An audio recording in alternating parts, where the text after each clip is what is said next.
Hello, I'm John Molesky, and this is Wilson Center Now, a production of the Woodrow Wilson International Center for Scholars. My guest today is an old friend, Aaron David Miller. Aaron is a senior fellow at the Carnegie Endowment for International Peace. He's also a former Wilson Center vice president, director, and scholar. And Aaron served under both Democrat and Republican secretaries of state during his 25 years with the State Department. He was an historian, an analyst, a negotiator, an advisor, and is a recipient of the State Department's Distinguished, Superior, and Meritorious Honors Awards. On top of all of that, Aaron does a program like this himself. It's called Carnegie Connects, and it's a terrific program with lots of interesting guests, and you can find that at carnegieendowment.org. Aaron, welcome back to the program. Great to see you. John, it's great to see you. I love the Wilson Center. I miss it. It's an extraordinary place, and the center is fortunate to have you and the recording, the interviewing that you do. Well, thank you, Aaron, and we certainly miss you as well. And we're going to be talking about a topic about Israel today and about attempts to reform the judicial system. And I would also share an opinion with our viewers that when it comes to the Middle East and when it comes to diplomacy, there is no better expert in this town or any town than Aaron David Miller. So thank you for joining us. Let's start with an update on where things currently stand. I know that I saw, maybe it was a CNN interview you did where you described what's happening as just a first step. So if you could give us an update on where things are, what's happened to this point, and why you view it as simply a first step. 30 weeks in, the majority of the Israeli public, based on the polls, is adamantly opposed to what this current government is trying to do. When what it's trying to do and what it began to do in January of this year is to create a package which the word judicial reform is euphemistic in the extreme. This is a judicial overhaul. This is an effort to take a political system, a democratic system, although no democracies are perfect, and Israel may well be a preferential democracy, given the fact that it's Arab citizens, those who are guaranteed equality under the Declaration of Independence. Israel doesn't have a formal constitution, suffer a fair amount of social and economic discrimination. Nonetheless, it's a democracy, however imperfect. And the reforms that the current government initiated were designed, overhaul would probably be better, revolutionary coup perhaps, because in Israel's system, as you know, unlike ours, there's only one check and balance other than public opinion, and that's the courts and the concept of judicial review. Israel has no formal written constitution. It has no Bill of Rights. It has a series of 13 basic laws, which are quasi-constitutional. But the legislature and the executive are essentially one. So you get 60 plus one votes in the Israeli Knesset, and without an independent judicial review at hand, you basically have majoritarian rule, which in this case, if in fact the judiciary is emasculated, would not be democratic at all. So this was grasped weeks into the presentation of this program, which was done in a scale that was so far-reaching, with so little effort to engage the public or the experts and the professional lawyers, let alone the NGOs like the Israeli Democracy Institute, that it seemed to be a wholesale effort to fundamentally alter Israel's political system. And it was apparently being done by a cabal in the government in which several groups had specific agendas that they wanted to achieve. The prime minister, as you know, John, on trial in a Jerusalem district court for 3 years now and running, with no sense that the verdict judges will be delivered anytime soon, maybe a year or two, which calls out, obviously, for judicial reform. There's no question it's needed. Religious Zionists who are determined to eliminate the court's powers so that they can, in effect, annex the West Bank, and ultra-Orthodox who want to free their constituencies, the ultras, the Haredim, those who tremble before God, from military conscription. So there was no trust, no sense of confidence, and the Israeli public, I think, has demonstrated that sometimes it's not enough just to vote. Sometimes you have to vote with your feet.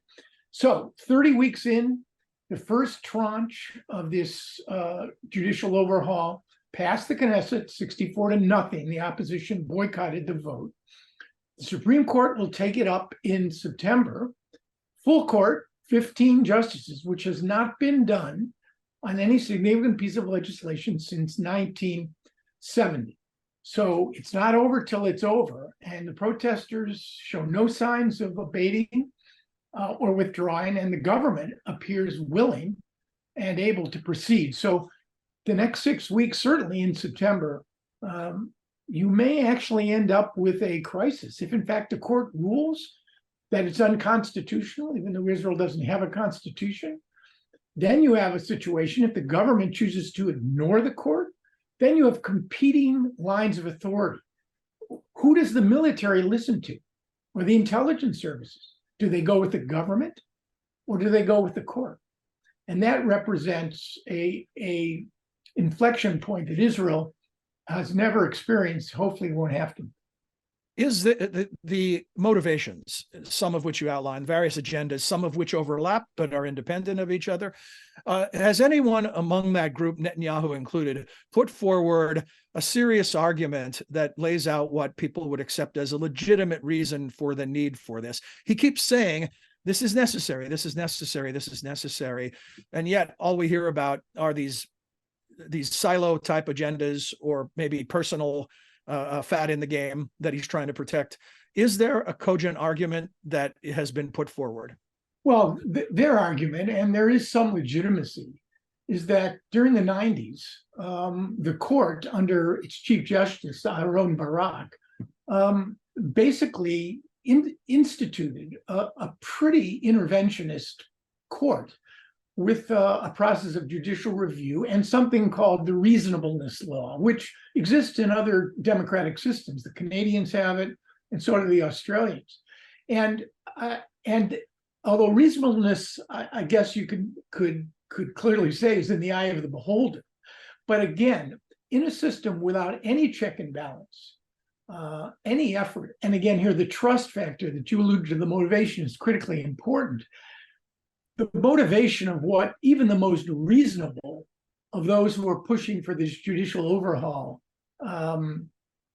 has made is simply met with profound mistrust because of the nature of the government. If you step back, away from the issue of judicial overhaul, what is going on here, and I don't think I'm exaggerating, is a struggle over the very identity and nature of the state of Israel. Is it, as most Israelis believe it to be, an inclusive, humanistic, pluralistic, democratic society which respects the rights of individuals? Or is it a Jewish supremacist identity, nativist, nationalist, and incredibly traditional, which seeks essentially to create a Jewish, and with the emphasis on Jewish rather than the emphasis on democratic state? That is what Israelis fear the most. And I don't think that fear, frankly, is exaggerated at all. If you look at the nature of the government and two of the ministers who are openly and proudly homophobic, who argue for Jewish supremacy and who argue for annexation, and who argue that Israeli Arabs, Palestinian citizens of Israel, who are guaranteed equality under the Israeli Constitution, under the Israeli Declaration of Independence, really are second-class citizens. So it's a struggle. You could go with John Meacham here, or President Biden, for the soul of Israel. And I think there's a great amount of truth to that. And I think it's validated by what nobody expected, that week after week, hundreds of thousands of Israelis would pour out into the streets, and military reservists, thousands of them, would basically say, we're not serving. We signed up to serve the kingdom, not the king. And that notion of legitimacy of the government strikes at the core of self-governance of any political polity, which is why this is so serious. It sounds like a situation that is crying out for a rule book. Is the creation of a formal constitution that would lay out the separation of powers and the checks and balances, is that even in the discussion? I think it's highly unlikely. The Israelis tried several times in the wake of the formation of the state. There were actually drafts of constitution, but Ben-Gurion, I think, made a choice that there were too many external pressures and too many internal pressures and constituencies to try to satisfy and basically debate the core issues of who is a Jew, what kind of state is this. So it was deferred, and the basic laws, 13 of them, represent to many professional lawyers and political scientists the essence of what could be a constitution. But Israel, divided Israel, with all of its security issues and its internal contradictions, is in no shape right now to debate a formal constitution. Can the protests make any significant impact? I mean, we live in this age of spectacle, right? We've seen major protests in this country that haven't moved the needle very significantly on issues, whether it be gun control or women's rights. Can this really motivate the government to act? Well, I think if you did not have what we witnessed over the past 30 weeks, if you did not have military reservists threatening not to do their volunteer service, if you did not have the Histadrut, which is the largest labor union in the country, several months ago calling for a symbolic strike of 800,000, if you did not have the Association of Doctors and Lawyers and Professors threatening to strike, I think by now, John, you would have seen the complete judicial overhaul come. So it hasn't stopped it, but it's slowed it down. It slowed it down. And I think in the end, I suspect, I mean, I made so many predictions on this that I'm not going to venture another one. You're facing another key point after the Knesset comes back from recess after the Jewish holidays in early October. But September 12th is a date that the court has agreed. Several NGOs have presented petitions to basically hear those petitions, and they'll make some sort of ruling. And that's going to be an extraordinary moment. If they overturn it at a time when you have a slim majority in the Knesset, the streets full of protesters, the court overturning an amendment to a basic law dealing with its own power and authority, it's a witch's brew, John, of combustion. And again, I hope it somehow can be avoided. Aaron, do you see any room for compromise, any opening for negotiation, and really any motivation for this government to negotiate? No, and no. The president of Israel, Isaac Herzog, who was recently in Washington being feted by the U.S. Congress, and the second time he sat with Joe Biden within a year, by the way, has tried, I think, over the course of the last several months, in convening negotiations between the opposition in Israel, the government, jurists, NGOs, but without any success. And it strikes me as almost unimaginable that this government, having succeeded and having its appetite whetted, is going to compromise. Have you thought about this in terms of what has happened to this country that appeared to be this progressive democracy in a region where it was a shining light of that, where it was surrounded by kingdoms and other authoritarian rulers? Have you thought about why this is happening to this country now? And maybe, you could probably ask that question about a number of countries on the planet, yes. Maybe even the United States, right? Right. Well, I'll give you the macro, and then the 40,000-foot view, and then what I think is the catalytic driver of this particular what we're seeing. Israel just celebrated 75th independence. 75 years after the creation of the state of Israel, neither the borders of that state nor the identity of that state is fully formed or fixed. Now, in the history of a young nation, even one with an ancient past, that is not unusual.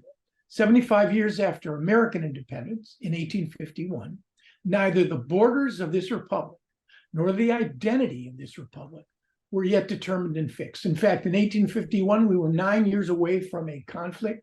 Some call it a second American Revolution, which would fundamentally alter the identity of the country and put it on, created at least a framework, 13th, 14th, and 15th Amendments, that at least provided a framework to deal with the questions of equality and race in America. So Israel is not the US. As you know, my view, we have non-predatory neighbors to our north and south and fish to our east and west. What one historian, I wish it had been me, described as our liquid assets. So Israel doesn't have the Atlantic and the Pacific, and it doesn't have non-predatory neighbors. So as a consequence, all of the struggle for identity and to secure its borders and create its borders, not just to secure, to create them. What are the borders of the state of Israel? You could talk to three different people, three different Israelis, you get three different answers, are all fraught. And, you could choose to read this optimistically as not just a headline, but a trend line, or you could argue alternatively that this country, however extraordinary it is, has so many challenges. Two Palestinian problems, the occupation of the West Bank, and a national minority, Palestinian citizens of Israel, roughly 2 million out of the almost 10 million Israelis, and its identity, its political system, questions that were never resolved in the inception of the state, and to some degree have been punted all along. That's the 40,000-foot view. The driver, however, why you and I are having this conversation about this moment in the history of the state of Israel, I would argue to you, however deep the deep-seated tensions, frictions, and cleavages may be, this is brought to you courtesy of the current Prime Minister of Israel, on trial for bribery, fraud, and breach of trust, who over the last 5 years prevented the establishment of, Israel's had 6 elections in 5 years. Why? In large part because Benjamin Netanyahu, in control of the most largest grassroots party in the country, the Likud, could not afford to turn himself out of power as a consequence of his trial. He needed to be prime minister to stay in control, to try and find a way to immunize himself, undermine the court judicial process that has now continued for 3 years. Without Benjamin Netanyahu, Israel would have continued to stumble to deal with these very fraught challenges, but I don't believe they would have been brought to a head and in the way that it was done. The social cohesion of this country is being torn apart. The military is being politicized. The nature of its, however imperfect, I would call it again a preferential democracy. Maybe in the sense we were a preferential democracy in the 1950s until millions of African Americans had equitable access to the polls. He, I think, bears the responsibility. And I realize it's reductionist because it's as profound a belief as I have in the fact that human agency is extraordinarily powerful, can be extraordinarily powerful in changing things for good or ill. I really do believe that Benjamin Netanyahu, the longest governing prime minister in the history of the state of Israel, is largely responsible for the crisis point that we've reached. For very personal reasons, as you describe them. With that in mind, I hope this doesn't appear to be Pollyanna-ish, but the conventional wisdom on an acute or a chronic circumstance, and you've described Netanyahu's political survival tied to his legal battles as an ongoing chronic condition for Israel. It can't change until it reaches an acute stage. By pushing for these reforms, are we creating the acute stage where significant change can actually occur, and maybe not the change that Benjamin Netanyahu is looking for? I think it raises the question of, will there be a course correction? I thought about this in view of our own experience. You and I had many conversations about this. 2016 to 2020 was viewed as a period in which American democracy was perceived and argued by many to be doomed. People talk about civil war, about secession. And we underwent a stress test in 2020. Whether it proves to be the kind of course correction that I would hope for this republic, I think it's too early to say, but I suspect there will be a course correction. That as a consequence of some external event, driven also by the internal crisis that Israel faces, you're going to get a new government, a government that I would describe it to you, and I would describe it to you as a center-right government. Some would argue it's the old Likud, a government that respects democracy and free markets, a government that pledged itself to civility of discourse, but a government that is still very tough when it comes to what to do about Israel's Palestinian problem beyond the Green Line, in Gaza and in the West Bank, and to some extent what to do about Israel's Palestinian problem within the country.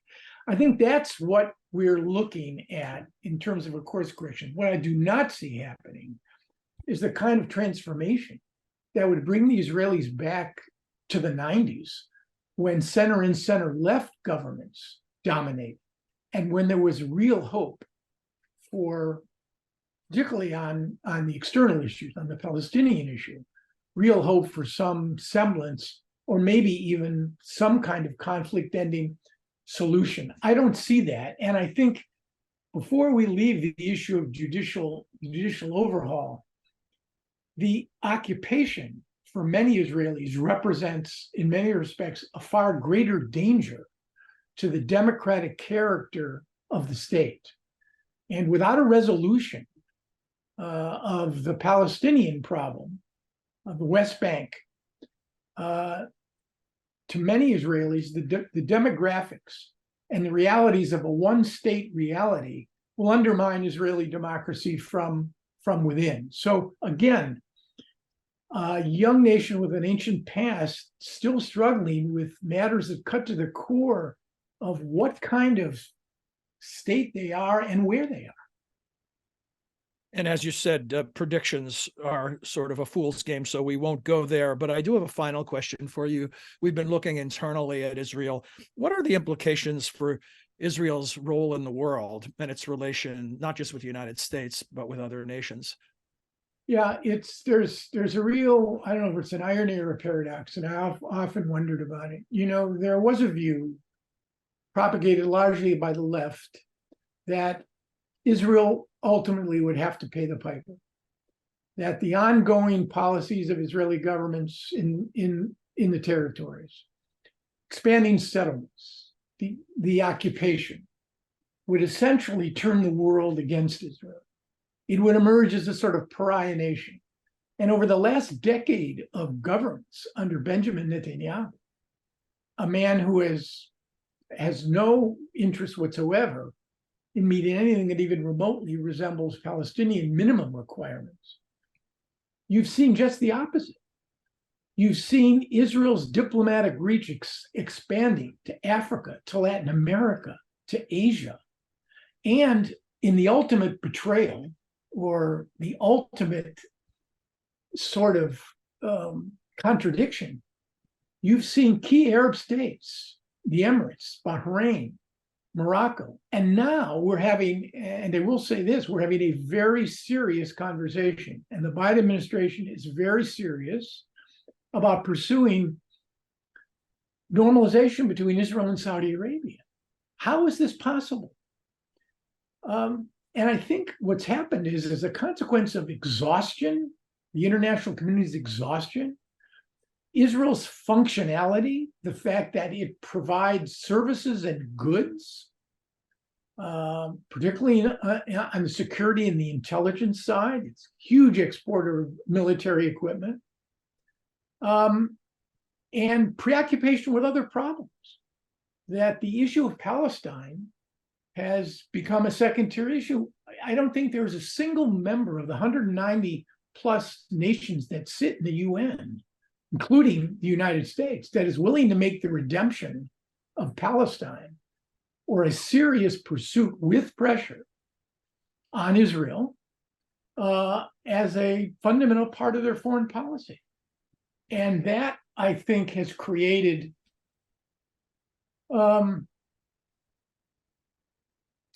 more of a window, frankly, for this particular government to keep on keeping on what it wants to do. The Biden administration, for reasons of politics and policy, strikes me has no intention of imposing any serious costs or consequences, certainly not on judicial overhaul, which has become an internal set of politics and governance of a sovereign country. But where it might apply pressure, which is on Israeli policies toward the West Bank, no intention of doing that. And Joe Biden, I think, is navigating a very fine line between embracing Netanyahu, which he cannot do, and going to war with him. American presidents, you know, and I've worked for both of both parties, don't like fighting with Israeli prime ministers. It's awkward, it's distracting, it's messy, it can be politically costly. Joe Biden in particular, much like Bill Clinton, has a deep-seated, I would say, love for Israel. I just think that Biden is waking up to one reality which he can't ignore, that the Netanyahu of old, the risk-averse, cautious politician who never got over his skis when it came to judging or misjudging the public opinion in Israel, has now become the risk-ready Netanyahu, desperate, pressured by his trial, and now hostage to a government from which he cannot escape, because he look at the polls and they very clearly show if elections were held today, his 64 seats would turn to 53 and a new coalition would have emerged. How you get to that point, however, is critical. Whether it comes by some external event or whether it's pushed internally is unclear. But the average length of an Israeli government since independence is 1.8 years. This one has been in power for 8 months. I wouldn't make a prediction, I would think. I think there'll be a couple elections in 2024, is what I would say. Let's just hope, John, that the results come out the right way. Well, Aaron, thank you for at least one prediction today, but thanks for your insights along the way. Terrific discussion, lots of value in everything that you have to offer. And as we say, stay tuned, right? This is an ongoing situation and it's not clear where it's headed. It's true, John. I would say one more thing. You know, yes. I can be a good interviewee because I'm watching a master class in interviewing. So I want to thank you. The Wilson Center, John, is very lucky to have you. That's very kind of you, Aaron. And coming from you, terrific compliment. Thanks. To our viewers, hope you enjoyed this discussion as well as we did, and that you'll join us again next time for another edition of Wilson Center Now. Until then, for all of us at the Center, I'm John Molesky. Thanks for your time and interest.